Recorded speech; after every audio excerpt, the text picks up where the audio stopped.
છોટાઉદેપુરના સુરખેડા પાસે અજાણી મહિલા ટ્રેન નીચે આવી જતા મોત નીપજ્યું।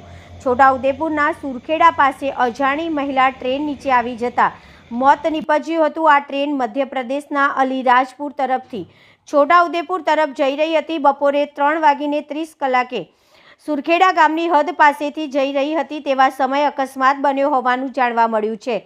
અકસ્માતનો ભોગ બનનાર અજાણી મહિલાના અંગો કપાઈ જતા હજુ સુધી ઓળખાણ થઈ શકી નથી। જોકે આદિવાસી પહેરવેશ પહેરેલ જણાતા સ્થાનિક ગ્રામ્ય વિસ્તારની હોઈ શકે તેમ સ્થાનિક ગ્રામજનોએ જણાવ્યું હતું। અકસ્માતની ઘટના બનતા રેલવે પોલીસ અને સ્થાનિક પોલીસ દોડી આવી હતી અને વધુ તપાસ હાથ ધરી છે। ટ્રેન અકસ્માતમાં અજાણી આદિવાસી મહિલાનું મોત થતાં પંથકમાં અરેરાટી વ્યાપી ગઈ છે। શેખ મુઝફ્ફર નઝર, છોટાઉદેપુર।